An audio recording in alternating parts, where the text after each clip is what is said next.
সূরা রহমান অত্যন্ত গুরুত্বপূর্ণ, ফজিলতপূর্ণ, বরকতপূর্ণ একটি সূরা।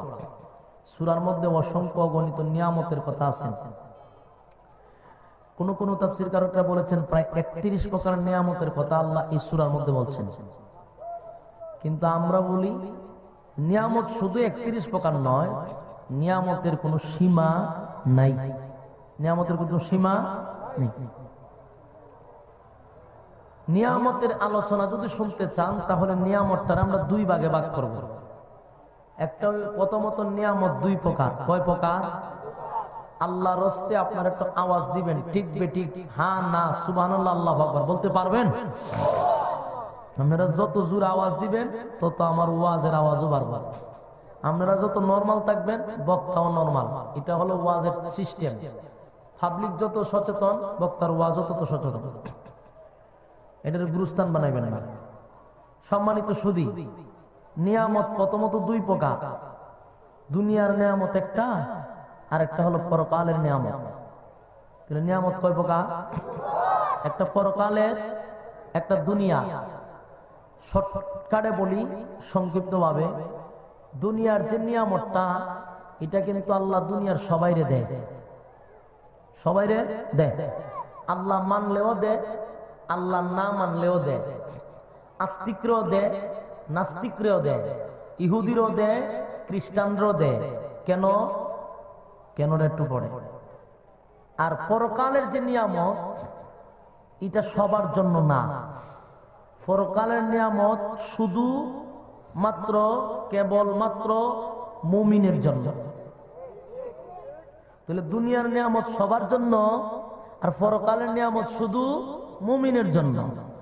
এখন আসুন, দুনিয়ার নিয়ামতের জন্য, দুনিয়ার নিয়ামতের জন্য, দুনিয়া হাসিল করার জন্য কোন শর্তের প্রয়োজন নাই। হুজুর, আমি 20 তলা বিল্ডিং এর মালিক হইতাম, মানে আমার কি ডেইলি তাহাজ্জুদ ফরন লাগবো? বলেন না, দুনিয়া পাওয়ার জন্য কোনো শর্ত নাই। আল্লাহ যারে মনে চায় তারে দেয়, যারে মনে চায় তারে দেয়।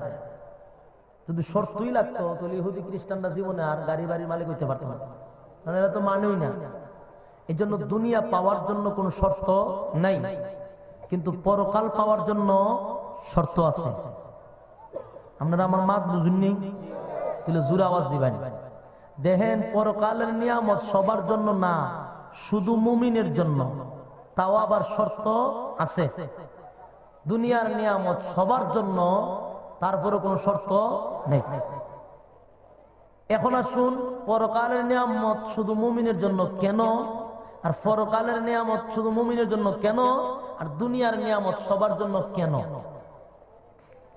দুনিয়ার নিয়ামত সবার জন্য এই কারণে, দুনিয়ার নিয়ামত আল্লাহ সবাইরে দেয় এই কারণে যে আল্লাহর দুইটা কারণ। এর মধ্যে একটা কারণ হলো আল্লাহর রহমান হওয়ার কারণে। আল্লাহ রহমান হওয়ার কারণে, রহমান অর্থ হলো দয়ালু, মায়া দয়া বেশি হওয়ার কারণে আল্লাহ দুনিয়া সবাইরে দেয়। আর পরকালের নিয়ামত শুধু মুমিনের জন্য কেন? পরকালে আল্লাহ রহমান থাকবেন না। রহমান হইল সবার জন্য, দয়া মায়া সবার ক্ষেত্রে। পরকালে দয়া মায়া সবার ক্ষেত্রে না, পরকালে শুধু মুমিনের জন্য। আমি এটা কম তুলে সাউন্ড খালি কমে খাই। প্রথম যেটা কই এরপরে আবার কোন জায়গা হঠাৎ করে, এটার কারণটা কি? আমার সাউন্ড লাগে সরা, প্রচুর সাউন্ড লাগে। আপনি কমাইবার চেষ্টা করেন না, যতক্ষণ ফার্ম হলে বাড়াইতে থাকবে। আচ্ছা যাক, এখন আসুন, পরকালের নিয়ামত পাইলাম আমরা মুমিনের জন্য, তারপরও শর্ত আছে। দুনিয়ার নিয়ামত সবার জন্য, কিন্তু কোনো শর্ত নাই। তো রব্বে কারীম এই সিস্টেমটা কেন? বলে দুনিয়াতে দয়াময় আল্লাহর বেশি হওয়ার কারণে আল্লাহ না মানলো আল্লাহ দেয়। পরকালে আল্লাহ রহমান থাকবেন না, উনি হবেন রাহিম, শুধু মুমিনের জন্য তার দয়াময়। আর নাফরমানের জন্য আল্লাহ হবেন কাহার, বড় শক্ত হয়ে যাবে, সেখানে মায়া দয়া নাই। আল্লাহর দয়া মায়া তো দেখছেন, কিন্তু আল্লাহর আযাব আর গজব দেখেন নাই। এটা পরকালে গেলে বুঝতে পারবেন, নাফরমানের জন্য আল্লাহর কোনো দয়া মায়া সেদিন থাকবে না। তো শর্ত আছে পরকালে, দুনিয়াতে শর্ত নাই। এখন আসুন আমরা শর্টকাটে জেনে নেই, জান্নাতে যাইতে গেলে শর্টকাটে আমাদের শর্তগুলা কি।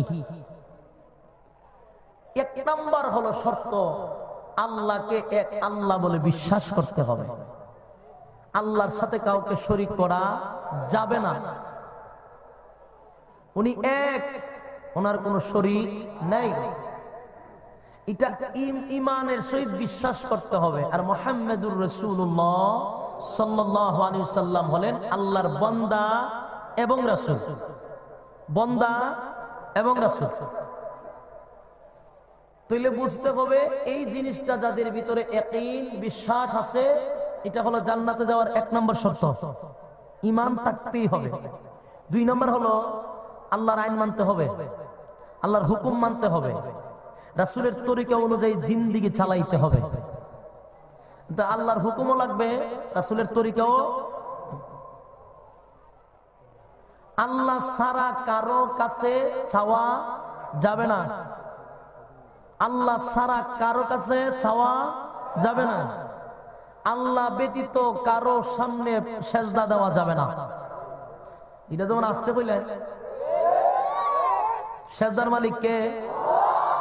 সেজদা দিব কারে? কোন পীরে সেজদা দেওয়া যাবে? কোন পীরের পায়ের কাছে মাথা নত করা যাবে? ইয়াদ রাখবেন, আমরা যত বড় পীরের ভক্তি হন, কিন্তু এটি মানতে হবে, আল্লাহ ছাড়া কারো পায়ের কাছে সেজদা দেওয়া হারাম, শিরক। যদি আপনার পীরে বলে যে আমার পায়ে সেজদা দে, অথবা সেজদা দিলেও যদি বাধা না দেয়, তাহলে পীরে সাইজ করে নেবেন। কেমনে সাইজ করবেন? জুতা দিয়ে সাইজ করবেন। আমি বলে দিলাম, ডাইরেক্ট জুতা দিয়ে সাইজ করবেন, কারণ সে ঈমান চোর। আপনার ঈমান চুরি করে জাহান্নামে আপনাকে নিয়ে যাচ্ছে। আল্লাহ ব্যতীত কারো কাছে মাথা নত করা যাবে না। এমনকি আল্লাহ ছাড়া কারো কাছে চাওয়াও যাবে না। সন্তান চাইবেন কার কাছে? ব্যবসা বাণিজ্যের জন্য বরকত কার কাছে? পীরের কাছে চাওয়া যাব? পীরের কাছে দোয়া নিতে পারবেন, হুজুর আপনি আমার জন্য দোয়া করেন। দোয়া করার কাজ হলো ফিরেন, দেওয়ার কাজ ফিরেন না। কথা বুঝতে পারছি? এটি হলো ঈমান। এগুলোই জান্নাতে যাওয়ার শর্ত। আরেকটা হলো আপনি আশরাফুল মাখলুকাত, সৃষ্টির সেরা হতে হবে এবং সত্যিকারের মানুষ হতে হবে। এটা কোয়ার পর আপনারা কইতে পারেন, হুজুর আমরা কি গরু ছাগল? আমরা তো মানুষ হই। আমরা মানুষ হই। মানুষটি আল্লাহ এখানে বলতেছেন সত্যিকারের মানুষ হতে হবে। যেমন সূরা রহমানের আয়াতের তাফসীর দেখেন, আল্লাহ বলতেছেন আর রহমান, করুণাময় আল্লাহ। আল্লামাল কোরআন, শিক্ষা দিলেন কোরআন। খলাকাল ইনসান, সৃষ্টি করলেন মানুষ। এটার অর্থ তাফসীর যদি আপনি করতে যান, আমরা মানুষ বুঝতে অসুবিধা হইতে পারে, জন্য আমি একটু দৃষ্টান্ত দিয়ে বুঝাই দিব। এটার অর্থ তুলতে গেলে আল্লাহ বলছেন আর রহমান, তার অর্থ হলো করুণাময় আল্লাহ, দয়ালু আল্লাহ। এরপরে বলছেন আল্লামাল কোরআন, এর অর্থ হলো শিক্ষা দিলাম কোরআন। খলাকাল ইনসান, এর অর্থ হইল সৃষ্টি করলাম ইনসান, মানুষ। কথা বুঝছেন? তো এটার অর্থটা একটু উল্টা পাল্টা লাগে না অর্থটা আপনাদের কাছে? আল্লাহ বলতেছেন করুণাময় আল্লাহ, শিক্ষা দিলাম কোরআন, এরপরে মানুষ বানাইছে। আমরা যদি দেখি আগে মানুষ আসছে, এরপরে বহু পরে কোরআন নাজিল হয়েছে। বহু পরে কোরআন নাজিল হয়েছে না? রাসূল 40 বছর হওয়ার পরে আল্লাহ কোরআন নাজিল করছে। তাহলে মানুষের বহু হাজার হাজার বছর আগে মানুষ আল্লাহ পাঠাইছে। কিন্তু আল্লাহ বলতেছেন আগে কোরআন শিক্ষা দিছি, পরে মানুষ বানাইছি। এই কথাটা আল্লাহ কেন বললেন? তাহলে আল্লাহর কথা কি ভুল? ঈমান থাকবো নি? আল্লাহর কথার মধ্যে কোনো ভুল নাই, যেই কথার কোনো অর্থ নাই, যেই কথার কোনো যুক্তি নাই, এমন কথা কোরআনে বলেও নাই। কথা বুঝছেন? এমন কথা বলেও নাই। আপনি যখন সাউন্ডটা বাড়ান তখন সাউন্ডটা বাড়ে, এরপরে অটোমেটিকলি আস্তে আস্তে কমতে দেখা যায়। কারণ নাকি যখন বাড়ান তখনই বাড়ে। আপনারা কথা কইলে কেমন হইব? আমি কথা কই না, সবাই যদি কথা কন তাহলে এরাও বলে হবে আমরার দাবি আছে, তাহলে সবাই যদি একসাথে কথা হয় তাহলে আর মাহফিল হতো না। মাইকম্যান মাইক অনেক সুন্দর, কিন্তু সাউন্ডটা আমার একটু বেশি লাগে, এটা আমার দোষ, আপনার দোষ না। সব বক্তার তবিয়ত তার একরকম না। আমার লাগে বক্স, আমার লাগে মনিটর, এই জায়গার মধ্যে বক্সও নাই মনিটর নাই, মনে আবার এটা কাবার দিত কেমনি কথা বলছেন নি। আমার আনতে গেলে আমার ফরমের নিচে লেখা দেখবেন বাধ্যতামূলক সাউন্ড সিস্টেম বক্স মনিটর থাকতেই হবে, কথা বলছেন না বললে রাখি না, আমার সাউন্ড বেশি লাগে। সম্মানিত সুধী, তাহলে আল্লাহর কথার কি কোনো যুক্তি নাই না আছে? আল্লাহ কেন বললেন যে আগে মানুষ বানাইছি পরে, আগে মানুষ, আগে কোরআন শিক্ষা দিছি পরে মানুষ বানাইছি? কেন বললেন? এটা মুফাসসিরিনে কেরামরা এটার বহু অর্থ বাহির করছে, এর মধ্যে একটা অর্থ আমি আপনাদের শোনাই, এর মধ্যে একটা অর্থ আপনাদেরকে আমি শোনাচ্ছি। এটা হলো আল্লাহ কেন বললেন যে আগে কোরআন শিক্ষা দিছি পরে মানুষ বানাইছে। এটা বুঝাইতে গেলে মানুষ হয়েছে দুই প্রকার, এটা বুঝাইতে গেলে মানুষের দুই ভাগে ভাগ করতে হবে। মানুষ কয় প্রকার? মানুষ হলেন আশরাফুল মাখলুকাত, মানে সৃষ্টির সেরা। মানুষের দাম হলো ফেরেশতাদের চেয়েও দামি। এখন বলুন, সব মানুষই কি ফেরেশতাদের চেয়ে দামি? সব মানুষই কি সৃষ্টির সেরা? না। আল্লাহ বলছেন মানুষ আশরাফুল মাখলুকাত, কিন্তু সব মানুষই সৃষ্টির সেরা না, সব মানুষই ফেরেশতাদের চেয়ে দামি না। তাহলে যদি কথা সব একই জায়গা, তাহলে আবু জাহেল কি সৃষ্টির সেরা? আবু জাহেল কি ফেরেশতাদের চেয়ে দামি? নমরুদ, ফেরাউন, বুশ, টাম্পু আমেরিকা, এটি কি সব ফেরেশতাদের চেয়ে দামি? না। তাইলে মানুষ দুই প্রকার হয়ে গেছে। এক ধরনের মানুষ ফেরেশতাদের চেয়েও দামি, আবার আরেক ধরনের মানুষ হলো কুকুরের চেয়েও নিকৃষ্ট। এটা কি আমার কথা না কোরআনের কথা? আল্লাহ বলেন وَلَقَدْ زَرَعْنَا لِجَهَنَّمَ كَثِيرًا مِنَ الْجِنِّ وَالْإِنسِ لَهُمْ قُلُوبٌ لَا يَفْقَهُونَ بِهَا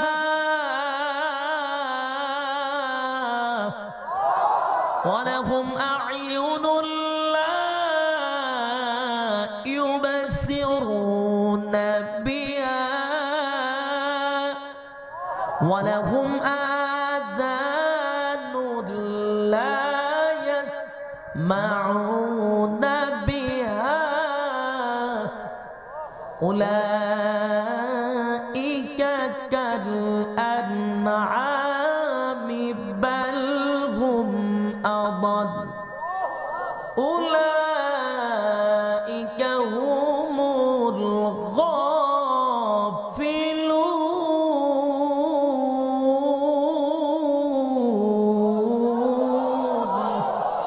আল্লাহ বলে বহু মানুষ, বহু জিন তাদের কৃতকর্মের কারণে তারা জাহান্নামে যাবে।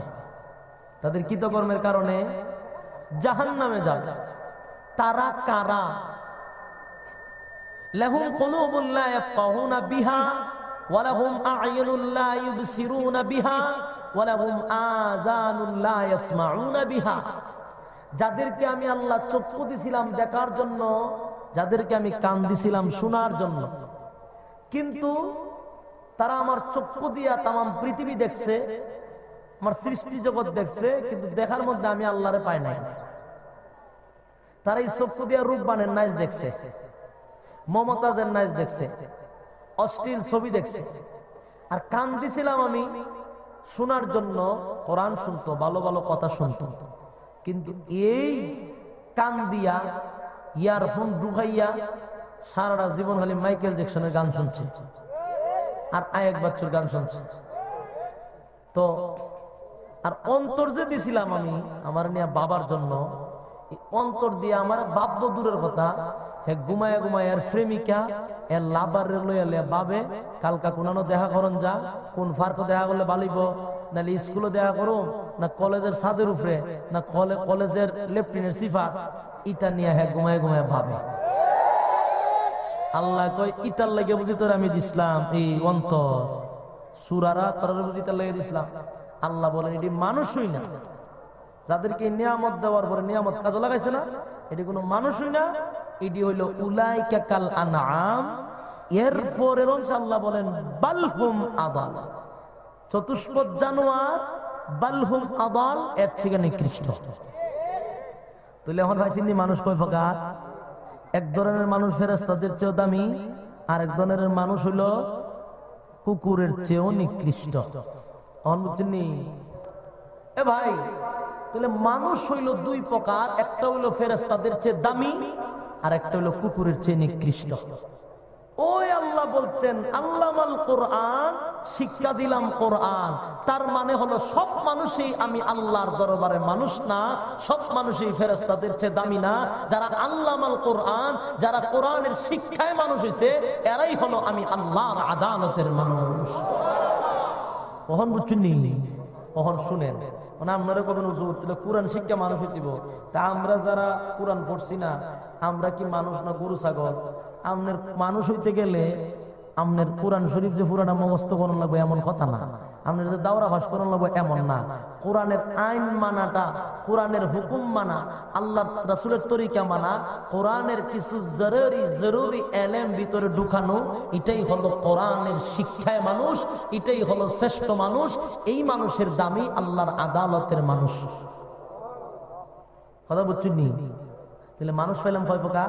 দুই প্রকার। একটা কুত্তার থেকে নিকৃষ্ট, এটা বিশ্বাস করুন আপনারা। এটা যে কুত্তার থেকে নিকৃষ্ট কেমনে জানেননি? কুত্তায় বৈশা আপনার এলাকার পেশাব করেনি না, খারিয়া খালি খারিয়া করে না, ফাওড়া তুলা দিয়া, ট্যাং তুলা দিয়া তার জায়গাটা দেখায় দেয়, কুত্তার খাসলস। কুত্তার খাসলস মানুষের মধ্যে কেমনে? বড় বড় হোটেল হাইওয়ে যাইবেন, হাইওয়ে গেলে পরে দেখবেন বড় বড় হোটেলের মধ্যে বৈশাখ প্রস্রাব করার কোনো সিস্টেম নেই। এখানে গেলে পরে আপনার প্রস্রাব যে যেখানে এখানের বরাবর এরকম একটা সিস্টেম করে তয়, এটা খারিয়া মুখবার লেখে, বুঝছেন? যে তোর প্রস্রাব হয় না, খারিয়া যেটা এটা প্রস্রাব না, এটা হলো সেনা। গরু ছাগলটা কেউ কোনে বলে গরুটা প্রস্রাব করে দিছে, গরুটা শিশি দিছে, এটা কয়নি, কয়টা সেনাই দিছে। কারণ সেনা হইল দাঁড়াইয়া, আর পেশাব হইল বৈশা। পেশাব, পেশাব মানে কি? সামনের পানি। কথা বুঝছেন? সামনের পানি। আর সেনা হইল খারিয়া। আমরা যখন হাই হোটেলে ঢুকি তখন মাঝে মধ্যে দেখি প্রস্রাব করতাম গেলে বৈশা প্রস্রাব করার কোনো সিস্টেম নাই, শুরুটার খাস সারতে গেলে বড়টার ভিতরে যাওয়া লাগে। তখন দেখি কিছু কিছু ফুলাবান জিন্সের প্যান্ট পরা একসাথে সিরিয়াল দিরা মধ্যে দাঁড়াইয়া সেনায়। তো সেনায় যে একটার ভাই একটা ছায়া থাকে, সেনায় এটার ভাই এটা চা, এটার ভাই এটা চা, সরম বরম কিচ্ছু নাই, হায়া লজ্জা বলতে নাই, ছায় আর পেশাব সেনা। আবার কোনটার দেখছি টুডের একেবারে সাইডে একটা সিগারেট ধরানো, আর হ্যাঁ আমাদের সিগারেট টানতে চারিদিকে শাঁ করতেছে। এই যে তোরারে আল্লাহ বানাইলো সৃষ্টির সেরা, তোরে দিছে বৈশা পেশাব করতে সামনের পানি, তুই যে দাঁড়াইয়া সেনাইতেছস, এটা হচ্ছে কুত্তার খাসলত, এটা মানুষের খাসলত না। কুত্তা কোনদিন বইয়া বসা করে। এরপর আমি মনে করি আল্লাহ যে বলছেন যে উলাইকা কাল আনআম, এতটুক পর্যন্ত রাখলে সমান হইতো কুকুর বিড়ালের সাথে, কিন্তু আমরা আল্লাহ কুত্তা বিড়ালের সাথে রাখছেন। আল্লাহ বলেন ওই ধরনের মানুষ হলো বালহুম আদাল, এর থেকেও নিকৃষ্ট। কথা বুঝছেন? এর থেকেও নিকৃষ্ট। বলে এর থেকে নিকৃষ্ট কুত্তার একটা শরম আছে, কুত্তার একটা, কুত্তা যেখানে মনে হয় না পেশাব করেন, কুত্তা দেখবেন প্রস্রাব করার বেগে তোলে খালি নাক দিয়ে হুঙ্গে, কেন কুতুর মুখ দেয়, কেন কুতুর মুখ দেয়, বড় বড় গাছ যেখানো বেশি, গাছের গুড়া যেখানো ইগানো কিন্তু ট্যাং তোলা দেয় ডাইরেক্ট। কোনোদিন দেখছেন যে মেইন রোডও কুত্তা এমনি দিতে? জীবনও দেখতেন না। কুত্তার কিছু আঁচকা আছে, কিছু গাছ, বড় বড় গাছের গুড়ি, চিপা চাপা, এগুলা দিয়ে ট্যাং তোলা দেয়, মেইন রোডও কোনোদিন মতো না, ঠিক নেই? কিন্তু আমি সরজমিনে দেখছি বাস যখন দাঁড়াইছে, কিছু কিছু ফুলাবান কলেজের বাস থেকে লাভ দিলাম না, বাস দাঁড়ায় আছে, মানুষ দাঁড়ানো তো সাই রয়েছে, হ্যাঁ খারি আমার তাছে হের যে জিনিস কেন মানুষের দেখতা যে এর কোনো খবরই নেই। হায়া লজ্জা শরম একবারে বলতে নাই, এই জন্য যার শরম নাই এর ইমানও নাই। কথা বলেন এরকম আমি নিজে দেখছি মিয়া গাড়ির সিটে আমি বসে রয়েছি প্রস্রাব করতে আমার শরম করতেছে দেখা, কিন্তু হ্যাঁ আল্লাহ কোন শরম বড় মেরে দিছি এরকম দেখছেন নি যে সামনে হারিয়ে জায়গা কে রে তুই মানুষ না, তোর একটা শরম বরমের দরকার নেই। আর শরম তো ইমানের একটা হায়া ও শুবাতুম মিনাল ঈমান, যার হায়া লজ্জা নাই তার ঈমানও নাই। তো সম্মানিত শুধু ওই কারণে আল্লাহ বলছেন যে তোর কালচার কুত্তার সাথে মিলে গেছে গা, এলে তোর কুত্তার সমান রাখলো তো না, কুত্তার চেয়ে নিকৃষ্ট। এখন বুঝছেন?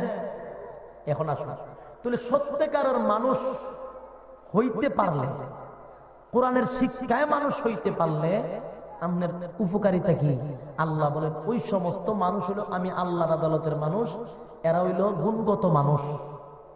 আর কুকুরের চেয়ে নিকৃষ্ট যে মানুষ, এটা হলো সুরতে মানুষ, এটার খালি লেবাসটা চেহারা মানুষের, বডিটা মানুষের, কিন্তু এর কালচার পশুর চেয়েও নিকৃষ্ট। আরেকটা মানুষ হলো গুণগত মানুষ, আল্লাহ বলেন এটা আমি আল্লাহর আদালতের মানুষ। এই সমস্ত মানুষের পুরস্কার কি?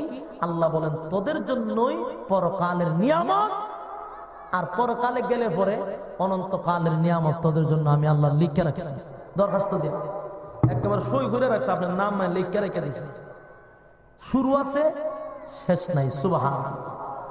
আচ্ছা এখন আইন আমরা আলোচনা যাই।